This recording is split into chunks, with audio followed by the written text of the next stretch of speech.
Mbote ba internaute ya www.congolcolenews.net, mbote ba téléspectateurs nyonso au bokolanda biso na Baraka TV, eza émission na bino point de vue à l'élo tokolobela les faux juifs, toujours avec KTVL na représentant légal naye Papa Nzuzinko ya Nekingombe, mais na mokolo alelo azaye mon côté aza accompagné na Mbuta Munyanga, aza na Mbuta Ekofo, aza pe na Mbuta Mika. Na bango 4 tokobeta masolo sur thème on a annoncé tout à l'heure, les faux juifs. Mais avant tout, Papa Nzuzi na keko pesa yo na Mbote, mayangi. Mangi mingi mama Didi le topesi bambote mingi na bayines bazolanda biso awa na Congo Kinshasa pe na mikili ya poto esika bozali ba combattant pe batu nyonso topesi bino mbote toza toujours na esengo mingi ndenge mama Didi lazotika biso te azoyamba biso à tout moment pe na bandeko ya KTVL to na bango awa pona ko ekomi tango nyonso ba vérité frenge ka ebima mama na ngai mayangi mingi Papa Nzuzi ndenge na ebisaka bino KTVL kitwa dikianti makia bavelela ekamba mina koya Nekingombe représentant nango awa na kati ya Kinshasa. Papa Nzuzi na sali na obe mission ebele olobi moto moindo aza maître ya mokili olobi jardin d'Éden ezali awa okeli susu plus long lelo koloba ete ba juif hein beti les sous makasi olobi ete ba juif vrai juif eza biso. Papa Nzuzi ba affirmation makasi boye ozwaka yango wapi et pourquoi olobi bongo mangi mingi mama Didi eloko tokoloba ndeka tolobaki eloko oyo eloko bayibaki biso bakolo eloko tomonani, c'est-à-dire stangu tozolo ba paradis jardin d'Éden ba vrai juif eza biso ba preuve ezali yango lelo to telemisi mutu pona koloba nyonso tokozwango musika te tozonga na kati ya Bible parce que maître na biso ngunza munene mfumuki mbango ayebisaki biso ete bana nanga bo continuer kotanga Bible eloko mutu ayibi esengeli bobotolango na kati ya Bible ndesika tokoyeba mabe na malamu bosolo Bible Coran eza ya biso ba noir parce que Bible na koreze eloko moko livre hébraïque eza eloko moko eza biloko na biso siko toza ko réclamer biloko na biso mama nanga Didi nazolo babongo pona nini te paradis oyo tata nzambe akelaki alobaki eza na 4 fleuves na kati ya jardin d'Éden kuna balobi eza na ba or pire ba onyx eza na ba minéraux o mokili mbeza te eza kanga na kati ya paradis siko soko zui les 4 fleuves wana eza kaka awa na Congo en Afrique yami balé soko zui ba minéraux les 52 matières au baloba na table Mendeleev ezakaka na Congo ba misusu wana bazakaka na biloko moko ya mike misusu ba vivaka na nguba misusu kakao misusu mwabwe mais biso tozana ba minéraux yango tozo kufa tango nyonso siko batu ko bazo contrôler paradis bazo koma fort Belgique contrôler biso mona ki mama ozo mona États-Unis ba contrôler biso ba komi fort ozui Corée ba meki mwa gâteau na Chine lelo bazo ganga na mokili biloko wana nyoso zo uta na kati ya Congo siko biso na kati ya Congo ndeto za ba vrai juif o tata nzambe alobelaki oyo bana ya nzambe bandi na ba ikbo bango baba olengo be hébreu biso nde muto bandi makambo c'est-à-dire biso ba juif ya solo bana na nzambe c'est-à-dire Jérusalem ba faux juif wana bazalate basali ba on a 48 Israël on parce qu'on a 48 oh ba vandi on baza ba faux juif bazalate baza ba sioniste. Merci mingi Papa Nzuzi na okanga na maloba na uti koloba awa ulobi tout à l'heure ba belge ba coloniser ki biso ba komi ba riche koloba ozo confirmer que paradis eza RDC en quelque sorte koloba paradis ozui makambo yo wapi mais maman na documentation na yo eza nini po affirmer babilo makasi boye Belgique a contrôlé biso comme riche d'où paradis de biso RDC Congo mais maman Bible kaka te yango na beza ngo tango nyonso dengi fumuki mbanga lubaki bana nanga bo continuer kotanga Bible. Mais ba référence. Mais ba référence ezali maman. Mais tokoki komona toyeba si réellement parce que le bana ba preuve. Oui, maman nanga. Oui. On peut ça ba preuve parce que mambozo le beza qui était. Et belé ba obo yango. Oui. Et belé pe ba ondima yango. Oui. Donc tous la précision, et un passage nini où les autres biso que RDC Ndé paradis. Mais RDC paradis maman nanga babi jardin d'Éden na Genèse D aux 8 10 na 14. Balobi fleuve moko et bimisi 4 fleuves. Vous comprenez? Les 4 fleuves wana balobi ya liboso balobi Pichon. Ya liboso babi Pichon, ya mi balé balobi Guyane. C'est-à-dire Guyane balobi et sali contour ya nini ya paradis. Ce côté na mokili. Fleuve o et beta 6 lokola fleuve na biso ezate. Et ça combo fleuve en haut. Mais fleuve na biso Zaïre te Congo, Nzadi. Et c'est biso. Vous comprenez? Merci beaucoup papa Nzuzi. Oui. Na on m'a tardé on a tena qui non pas Mutamunyanga. Nyoso papa Nzuzi à lobby. Yo vraiment. Et ça biso na est-ce que vous appuyer point de vue to ba affirmation, il y a papa Nzuzi. Mayangi mingi maman Didi na motuna aussi ko pesa na ngamba biso. Vraiment na kotala makambo yango ndenge ezali kokende. Nazo kende mangu na ko appuyer oyo les représentants légal papa Nzuzi ko aneki ngombi asili ko yebisa biso. Pona nini? C'est simplement parce que omoni na mokili oyo lelo to komi ko balola makambo. Tozi vrai to komi si yango faux, tozi faux to komi si yango vrai. Na sens ni parce que ce to lambi représentant légal a yebisi biso makambo nyoso. Menanga ina yo to kende sika mususu te esinga na biso to kende mbangu na kotanga na livre oyo Mfumu Kimbangu atikela ki biso totanga. Parce que Mfumu Kimbangu a bisaki biso bana na ngai bo continuer ka kotanga Bible. C'est dans la Bible que bokomona batu oyo bayibaki eloko na bino. Bokokanga muyibi ne eloko ya yibaki. Ndena lombango pona ko confirmer maloba ya représentant légal to kende mbangu totanga na Apocalypse 2:9. Totanga soki ebisi biso nini. Soki totangi na Apocalypse 2:9 ebisi biso boyi.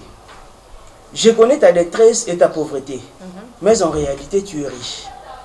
Je sais le mal que disent de toi ceux qui se prétendent riches, ceux qui se prétendent juifs, mais ne le sont pas. Ils sont une assemblée de Satan. Wana ezali na Apocalypse 2:9. Nzambe nde azoloba. Nzambe azoloba ni, je connais ta détresse et ta pauvreté. Nayebi mawa pe bozanga pe bobola na yo. Mais na bosolo yo zali moto na bozwi. Maman n'a pas dit, ce qui te côté na réalité na terrain to komona été, ce qui te tali mokili o mobimba. Les lobiso tozole la pasi, tozonyo kwama. Pas ce côté de biso na mboka. Mais na réalité ce que tali mokili mobimba za na mboka o ko na biso na richesse. Parce que les 52 matières oyo les représentants les gars la lebeli biso, tozana ngona ka mboka na biso. Mais na ba mboka o tozana ngonzinga nzika bazana ngote. Biso nde toza ba riche, mais tozole la pasi pe tozonyo kwama. Et puis Bible yebisi biso susuboyi et que musika pona ko yebisa biso je sais le mal que disent de toi ceux qui se prétendent juifs. Na yebi mabe o bazali ko bali kolo na yo na ba o bazali ko tout atolo ete bango bazali ba juif. Mama na ngidi.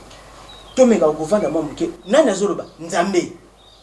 Nzambe azoloba ete na yebi mabe o bazali ko bali kolo na yo na ba to bazali ko tout atolo ete bango bazali ba juif. Mais bazali ba juif te. Mayangi mingi, papa Munyanga, je crois que vous avez un bela roloba. Bon, continuez la paix sur 1 minute pour résumer en fait l'idée nayo. Exactement, maman n'a dit merci na 1 minute aussi ko bakisela ngai. Bazolo ba ete na bi mabe bazali ko bali kolo na ba o bazali ko tout à tout le eti bango bazali ba juif. Mais bazali ba juif te. Maman qui dit ce qui totali lelo na mboka na biso. Pays nini o eleki Congo na richesse ezate. Biso nde tozali ba riche koleka ba pays nyonso o eza na monde oyo. C'est parce que biso tozali descendance to pe tozali bana ya Nzambe. Mais lelo bazuma be nyonso balatisi na ngamu na biso. Na soi disant bato bazali komi benga ete bango bazali ba juif. Bazuma be balatisi na ngamu na biso. Tozo nyokwama, tozo kufanzala, tozo mais ce que tu es en réalité bato na bazana eloko moko te mama na ngidi. Baza d'abord un pays désert. Bazana eloko moko richesse ni bazana yango. Est-ce que bazana ba ivoire rose? Est-ce que bazana ba or ya ba carré ya makasi lokwa na mboka na biso na Congo? Ezati baza pays moko pauvre mais ba mi bengete bango bazali ba riche. nzoka bazali véritable juif te. Nzambe abengi bango nini? Alobi ete ils sont une assemblée de Satan. Bazali batu ya mabunga, batu ya kokosa, batu ya lukuta, batu ya bandoki. Bazali batu oyo bazui bolamu babaloli yango na sima mabe komi bango bakomi kobonisa mabe bolamu, bazui bolamu babaloli yango komi mabe. Ils sont une assemblée de Satan.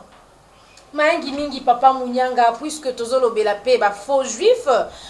Tokendena nous na régie papa achila biso vidéo ya Luc Ferry, c'est un blanc qui parle sur l'invention du peuple juif. Donc Luc Ferry na vidéo Rolanda Bandeko azoloba histoire ya ba juif, eza invention, eza mythe, station ya peuple juif. En fait, selon Luc Ferry et Salamate. Alors, tout la vidéo, on se retrouve juste après pour te commenter ma image. Merci.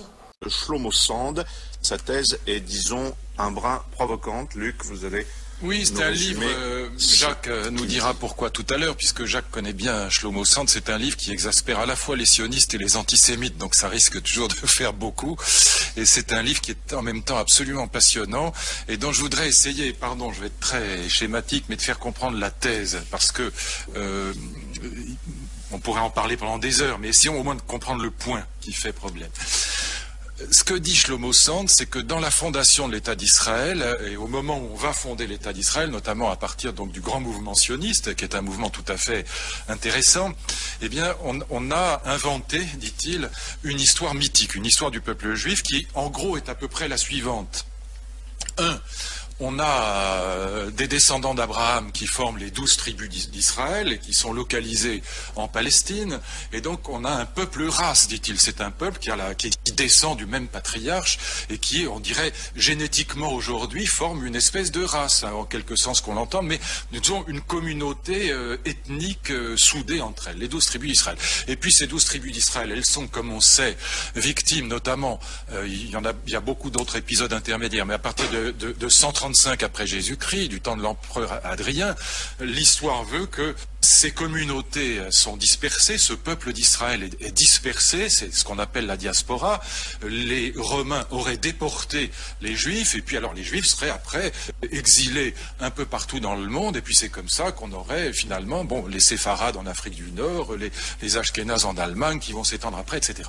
Et donc ce serait l'histoire de la diaspora, et puis le sionisme voudrait après faire retour vers Israël. On aurait donc trois moments, un moment où le peuple d'Israël est en effet en Palestine, la diaspora après 135, et puis le retour, notamment après les grands pogroms de 1880 en Russie, et puis bien sûr après la Deuxième Guerre mondiale. Bon, ce que dit Shlomo Sand, c'est que cette histoire qui a servi la création d'Israël est complètement mythique, et notamment ce qu'il explique, c'est qu'il n'y a jamais eu de diaspora. Il n'y a jamais eu d'exil, et il dit, voilà, le peuple romain, l'Empire romain n'a jamais pratiqué les déportations. D'abord, il n'en avait pas les moyens, il n'y avait pas de train, il n'y avait pas de camion, donc le peuple juif n'a jamais été déporté, il n'y a pas eu d'exil, il n'y a pas eu de diaspora, et c'est une invention des chrétiens pour punir le peuple juif. C'est notamment une invention du premier père grec, Saint Justin.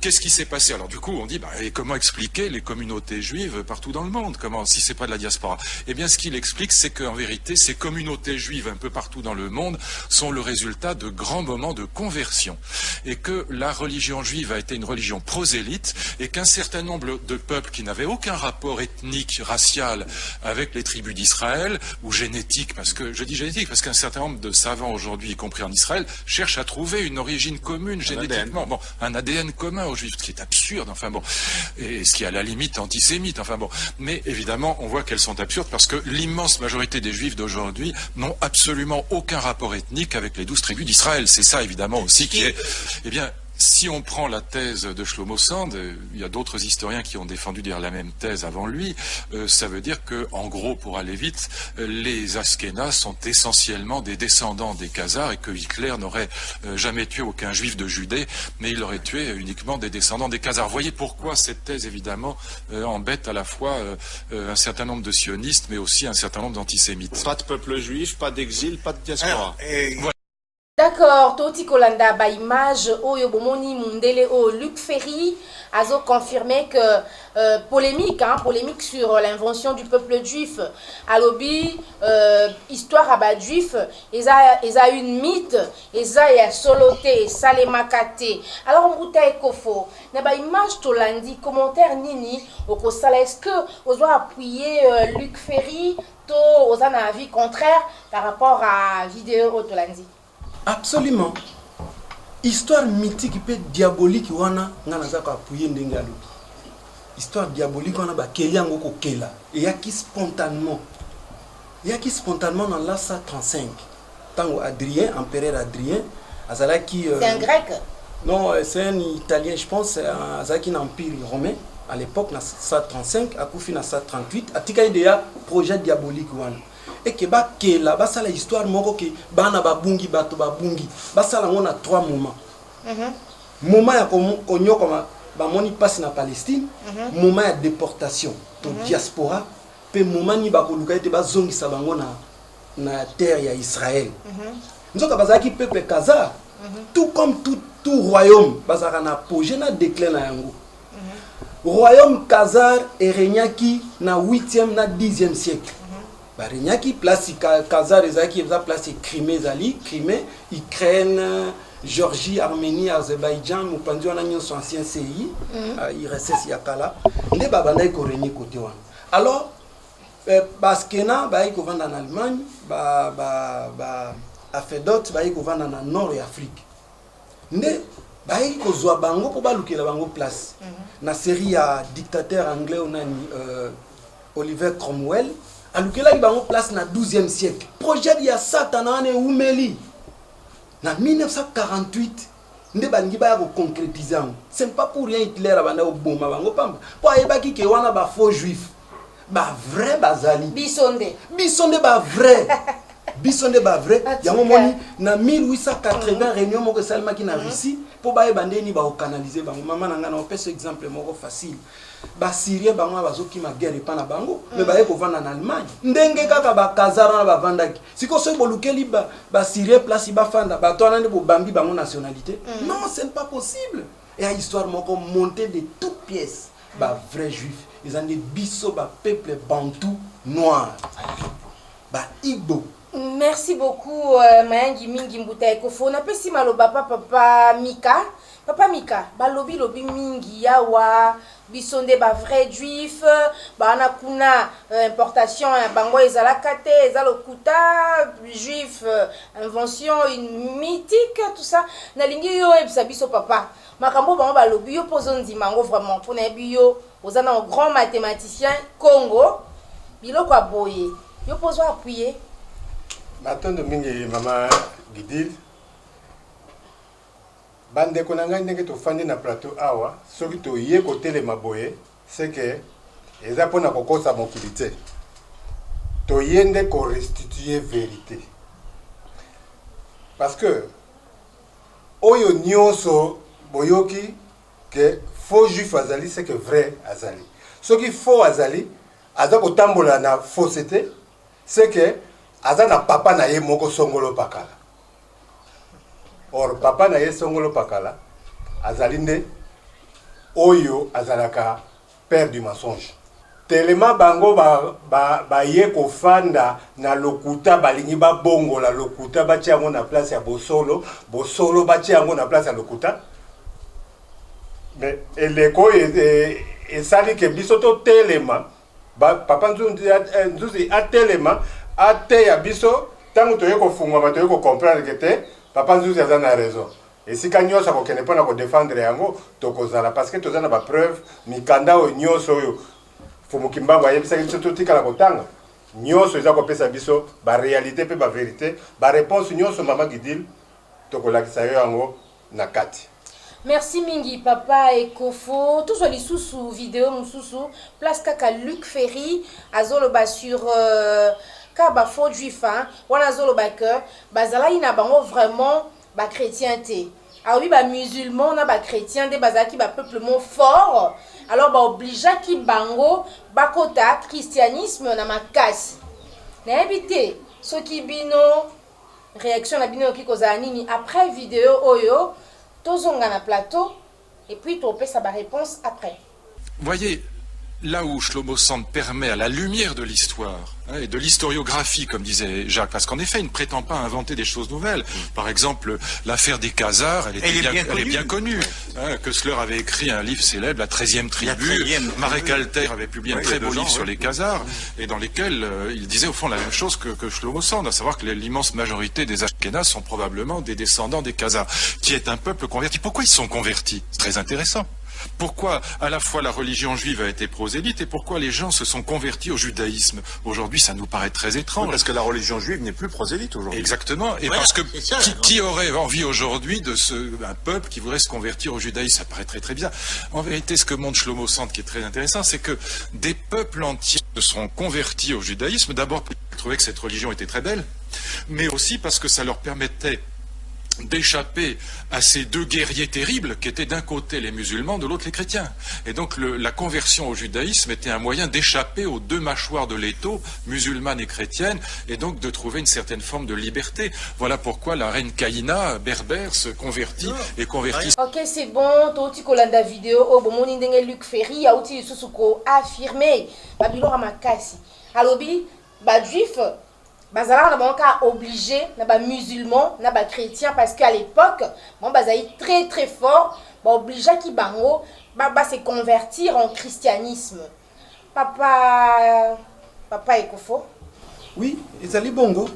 Tango basali médiatisation ya koloba ete bato ba panzani, bato ba bungi ba luka bana Israël, ezaki période ya conversion en masse. Parce que peuple Khazar wana bazaki na religion na bango kombo nango tangrisme. Tangrisme.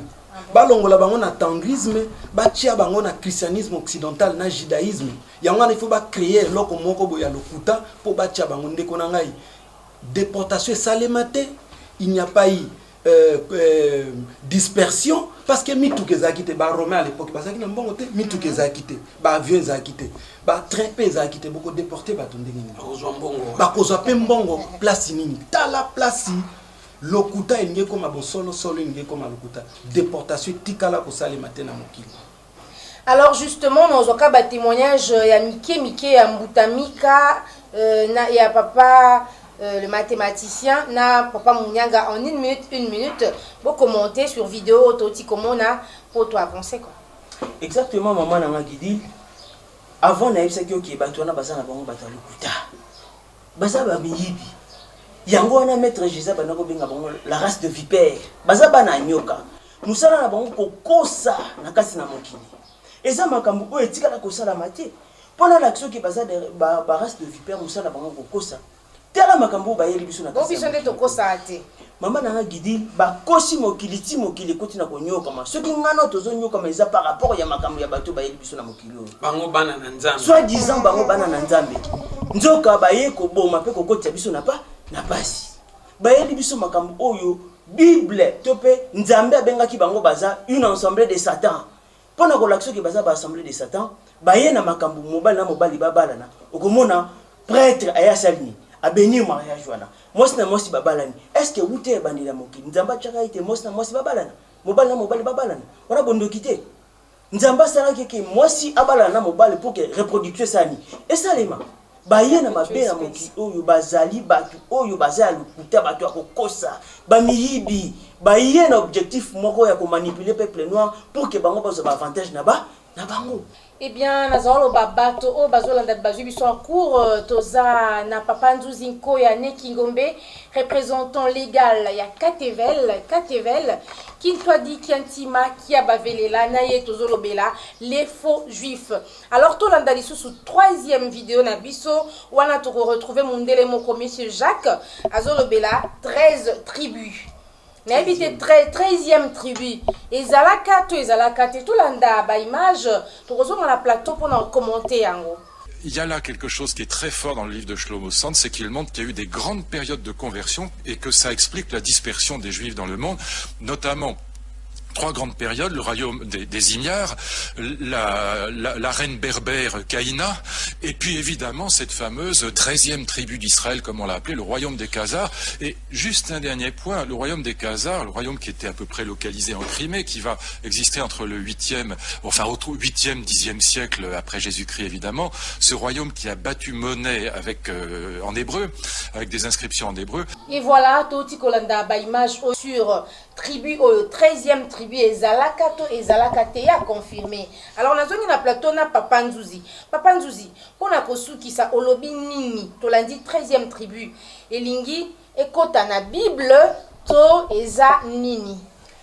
Mangi mingi mama nanga, elo to koloba, depuis Kalanza melinga ki elaki 12 tribus d'Israël, 13e ekouta wapi. Balingi bakotsa fosete na mokili ndenge bamesana po bakomisa bango bana na Nzambe. Bazala te mama. Eza ba jeune na bango po ba dominer mokili. D'abord batwana balingaki ba kozwana mabele na Afrique. Tellement bakoki te bake kuna bake ba botoli mabele bato ba Palestine. Ba bomi bango. Bakotisi bonzambe wa lokuta balaksi bango bana na Nzambe. Basali bango kosala.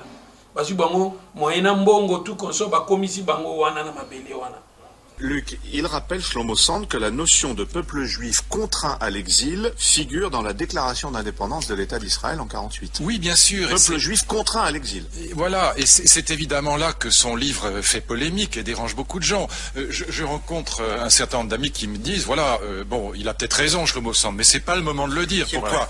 Parce que, voilà, il faut pas désespérer Billancourt, c'est toujours la même idée. Il faut pas dire la vérité, parce que dans le contexte actuel, au fond, ça dessert l'État d'Israël, et puis ça va plutôt être utilisé par des Palestiniens qui ne seront pas forcément bienveillants.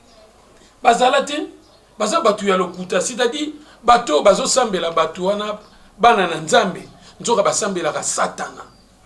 Diable nde azana kachona parce que ndenge lobi papa munyanga, basi na basi babala naka, mibali na mibali babala naka. Au moins pe mosali na Nzambe amila kisa na mokili mosali na Nzambe a bénir ba. On a basala na Nzambe bakota na jewana. Lelo et Panzaniti na Congo, en Afrique, batunyosu et komigaga pour aussi mambongo foya mado. Oui, oui. Okoma boya mado. Siko yo mubalo komi vewe. Oko signale makambu ndenge nini. Yangwana naza kosenga na batata na ba mama na bandeko. Ba sosola ete batuwana baza batu ya Nzambe te. Baza batu ya lokuta. Topé Sibino, Babik, Bochaba commentaire, tout ce que vous voulez. Papa nous dit de la ma question, la bino, à répondre biso, et to comme na suka ya émission na biso, et zala qui est sengopo nanga kwe babino ebele, kolanda Baraka TV, kolanda Congo Lokole news.net, na yambaki, Papa nous dit koya nekingombe, représentant légal ya Katevel, azala qui accompagné na Mbuta Ekofo, Mbuta Munyanga, Pembuta Mika. Alors, Tokomina Souka, Topesi merci, na Pitu Bagea, les spiritus, Topesi merci, na opérateur, na OPV, à prise de vue, Mbuta Mampouya et Topesi Sousou merci, na assistance, Tomoni Maître Freddy Kalenga, Topesi Mbote na Bandeko Nyoso, Kimia Boboto, Omabota Mabino, Tokutani na numéro Mosusu, il y a émission Nabino, point de vue, merci beaucoup.